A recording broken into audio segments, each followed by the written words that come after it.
Grandes gestas españolas. Con María Fidalgo Casares. Cuando se perdieron los últimos territorios de ultramar, un sentimiento de derrota y pesimismo se fraguó en la expresión desastre del 98. Y aunque de él surgiría un brillante movimiento literario, contribuyó a que las siguientes generaciones culparan a una España decadente que no supo conservar provincias que llevaban siglos siendo españolas. Pero esta sensación, y sobre todo su última y trágica batalla naval, ha enmascarado datos cruciales, como que España fue atacada a traición por potentes enemigos. El externo, un Estados Unidos imperialista que vulneraba elementales principios éticos, y el interno, una masonería siempre antiespañola que manipulaba a los criollos insuflándoles unas ansias de independencia ajenas al grueso de la población. Ajenas porque no envidiaban en absoluto la trayectoria de las vecinas repúblicas hispanoamericanas que, abocadas a guerras y a la desigualdad, jamás habían superado el nivel económico, social y cultural que cuando eran españolas. Pero aparte de obviar a los culpables, la expresión desastre del 98 también ensombreció actos de un heroísmo de alto voltaje, como el de Joaquín Vara del Rey y Rubio, que comandó con fiereza y decisión a 500 españoles contra casi 6.500 norteamericanos y cubanos en el Caney. Fue una de las batallas más heroicas de nuestra historia y uno de los ejemplos más sublimes de valor y compromiso militar.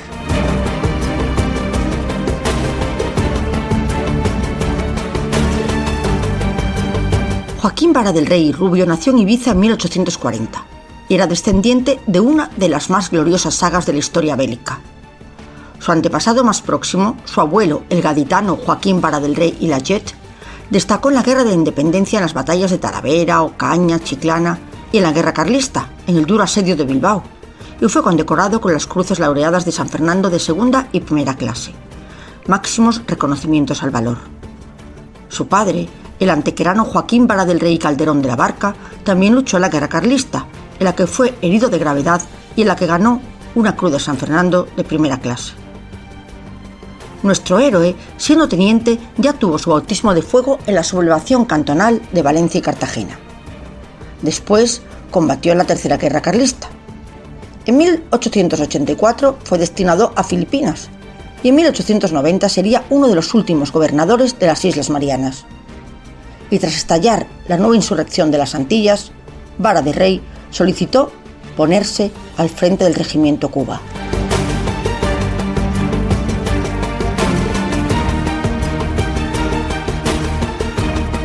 Al mando del regimiento, el 5 de julio de 1895, pronto se enfrentaba con los insurrectos en la Loma del Gato. 2 columnas españolas combatieron 6 horas contra las tropas comandadas por José Maceo, hermano de Antonio, el líder cubano, y Periquito Pérez.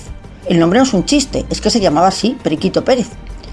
Y la batalla no se decantó por ningún bando, hasta que el jefe revolucionario tomó una decisión letal: ascender a una loma próxima para contemplar el campo de batalla. Y allí fue blanco de un disparo mortal. Y dado lo simbólico de la muerte del líder y el impacto moral que ocasionó en sus tropas, España se consideró victoriosa y Vara del Rey sería ascendido a general de brigada y puesto al mando de la Brigada San Luis.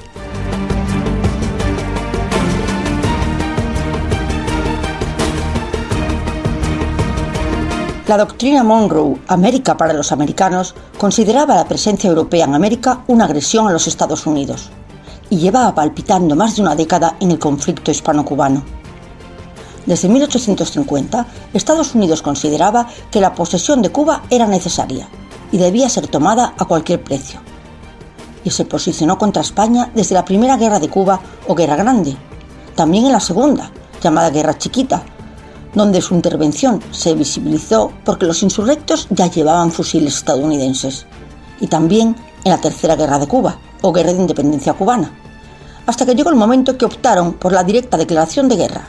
Eso sí, recurrieron a un traicionero ardid que el tiempo y la historia desmontaría: la acusación falsa de que España había hundido el acorazado Maine fondeado en La Habana. Y así desembarcaban en Guantánamo en junio de 1898, y el 5º Cuerpo de Ejército norteamericano, con William Shafter al mando, acampaba en las proximidades de la playa de Siboney. Aguardaron días hasta desplegar un ataque que preveía una rápida victoria, pero lo que parecía fácil se tornó arduo desde el primer enfrentamiento en las Guasimas. Allí, pese a ser superiores en número y equipamiento, sufrieron grandes bajas, y el fuego duró hasta que los españoles abandonaron la posición en dirección a Santiago de Cuba.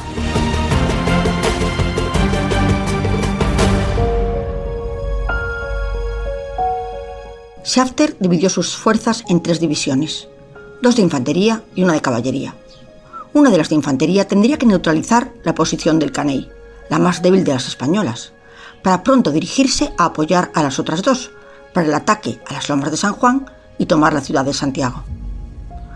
Los norteamericanos avanzaban con un ingente número de tropas con la pisonadora, y Vara de Rey, al mando de la brigada de San Luis, el 23 de junio recibía la orden de defender el Caney.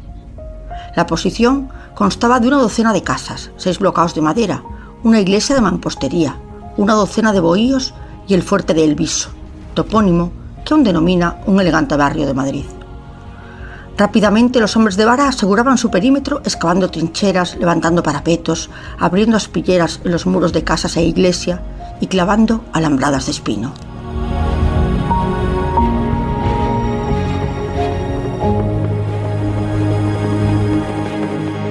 Aunque los bloqueos les proporcionaban protección, estaban muy expuestos al fuego de artillería, de la que no podían defenderse.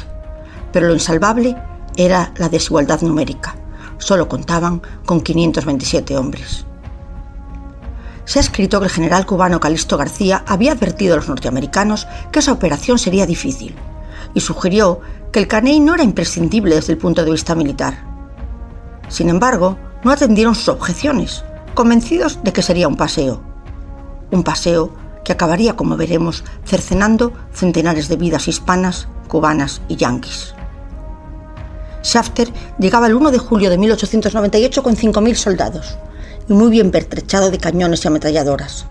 Los españoles tenían 2 cañones de montaña, el fantástico Plasencia modelo 1874, diseñado por el coronel Plasencia, pero carecían de munición. Lawton, enviado por Shafter, le aseguró que en 2 horas todo estaría finiquitado y dispuso a sus 3 brigadas principales para envolver la posición de Vara de Rey, dejar a los españoles sin efectivos y así despejar el camino a su siguiente objetivo, del que hablaremos en un próximo capítulo, las lomas de San Juan.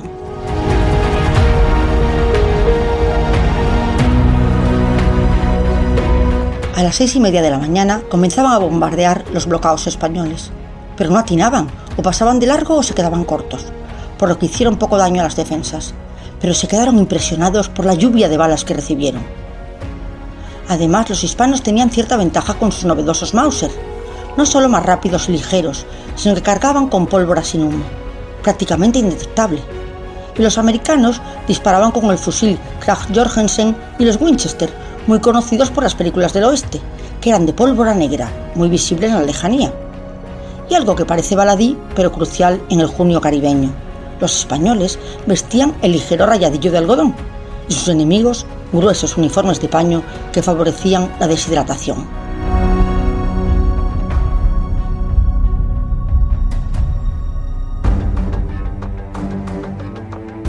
Los norteamericanos creyeron que los españoles huirían ante su aplastante superioridad, pero a las 9 de la mañana ya había quedado claro que los hispanos se preparaban para resistir. Vara de Rey, con seguridad y cierta arrogancia, se paseaba por las trincheras animando a sus hombres, entre los que no se encontraban sus hijos, como se ha escrito, pero sí su propio hermano y un sobrino. No iban a dar ni un paso atrás. La lucha se tornaba encarnizada, tanto que los americanos empezaron a desconfiar del número real de españoles en la posición. Tenía que haber muchos más, y tuvieron que pedir refuerzos hasta hacer un total de 6.200 americanos y 200 cubanos. Pero los españoles iban repeliendo las oleadas de asaltantes que se iban sucediendo, dejando las 2 horas de cálculo inicial en peccata minuta.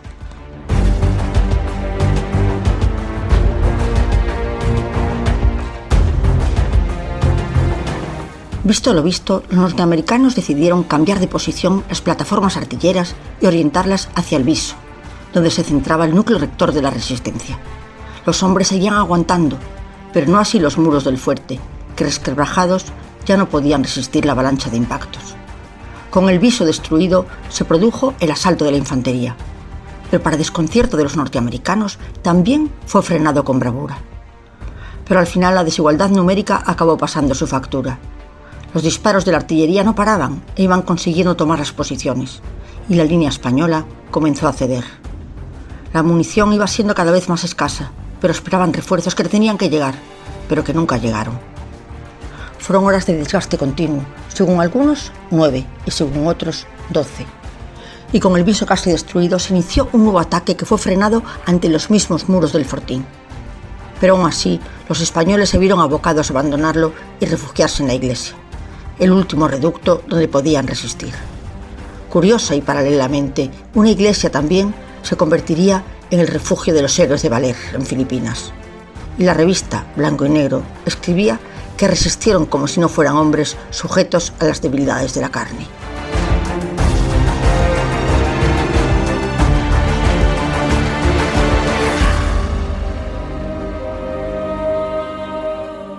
Y en plena retirada frente a la iglesia, 2 impactos alcanzaron a Vara de Rey en las 2 piernas, pero el general siguió, a pesar de sus heridas, arengando a sus hombres. Vara perdía fuerzas por momentos y se desangraba, y cuando el convoy sanitario lo evacuaba en camilla, cayó sobre ellos una gran descarga de fusilería, y todos, incluido el general, cayeron muertos. ¿Le dispararon americanos o cubanos? Los unos culparon a los otros, pero Justo de Lara, periodista cubano, escribía así sobre su muerte. Admiremos al gigante español, hombres de todos los pueblos que respetáis el heroísmo, saludad la memoria de Vara de Rey. Cuando ya no le quedaba más que un puñado de hombres y las heridas de su cuerpo no le permitían ponerse en pie, comenzó, acostado en una camilla y conducido por 2 soldados, la retirada hacia Santiago. En aquel espantoso día, aquel gigante vio la destrucción de cuanto podía serle más grato en su existencia, su familia, su bandera y el poder de su patria. Mas ni un instante abatió su espíritu de acero. Herido 2 veces, rodeado de apenas 60 hombres, resto último de sus tropas, se incorporó en la camilla para decir: «¡Fuego, muchachos!». La tercera bala vino entonces a cortar su existencia, y cayó como un titán dominado por la muerte, pero todavía le quedaron fuerzas para incorporarse por última vez, y con los ojos vidriados, ahogándose en su propia sangre, levantar la espada, como el saludo militar a la gloria, y gritar nuevamente: «¡Fuego y viva España!».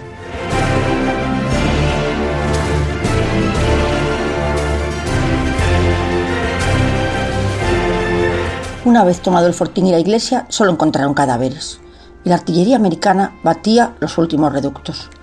Los 84 supervivientes se retiraban hacia Santiago. Algunos fueron hechos prisioneros o fueron abatidos a lo largo del camino. Y aunque los españoles fueron derrotados y la inferioridad fue tan manifiesta, las bajas de ambos fueron estudiadas por Javier Navarro en su tesis doctoral. Se calculan en casi las mismas, 466 y 461, entre heridos, desaparecidos y muertos. Y entre estos últimos estaban Antonio, hermano de Vara del Rey, y Alfredo, su sobrino, aunque la leyenda siempre hablaría de 2 de sus hijos. El cadáver del general también es tema de controversia. Se ha llegado a escribir que nunca fue enterrado, y otros que el general Shafter lo identificó por sus insignias y por su larga barba. Notificó su muerte al comandante militar de Santiago y mandaba enterrarlo con las máximas honras militares junto a un árbol majestuoso, el Marañón, conocido hoy como el Marañón de Vara de Rey.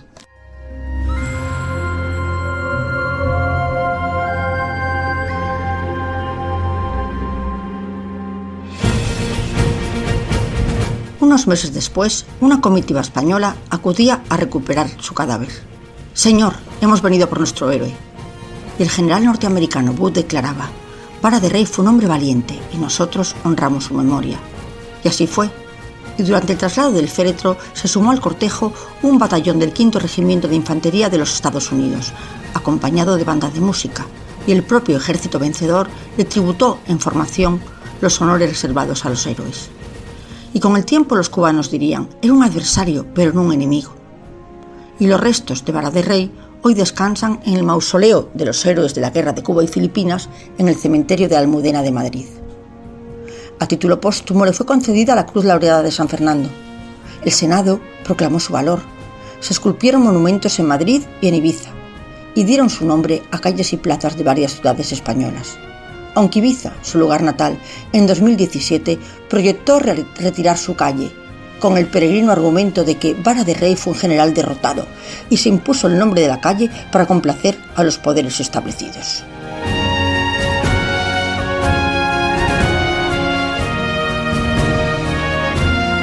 Hoy, el fuerte de El Viso sigue en pie, y aunque en su cima se erige un cañón español, apenas recuerda lo que allí aconteció.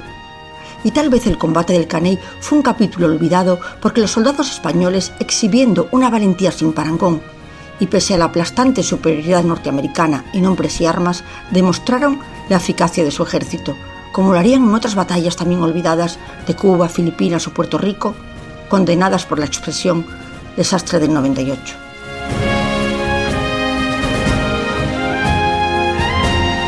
Sobre esta gesta y su heroísmo se ha comparado a Vara de Rey con Leónidas, esos 500 hombres con los 300 espartanos en las Termópilas. Pero qué mejor que leer las palabras que escribió el sargento mayor Herbert Howland, que también luchó en el Caney. El valor de los españoles es magnífico, y mientras las granadas estallaban en la aldea o explotaban contra el fuerte de piedra, mientras la granizada de plomo barría las trincheras buscando cada espillera, cada grieta, cada esquina, los soldados de ese incomparable Vara de Rey, tranquila y deliberadamente, continuaron durante horas alzándose en sus trincheras y arrojando, descarga tras descarga, contra los atacantes americanos. Su número decrecía y decrecía, sus trincheras se llenaban de muertos y heridos, pero con una determinación y un valor más allá de todo elogio, resistieron los ataques. Y durante casi 12 horas mantuvieron a raya, en inferioridad de 10-1, a las tropas norteamericanas. Nunca tan valientes recorrieron un campo de batalla. Grandes gestas españolas. Con María Fidalgo Casares.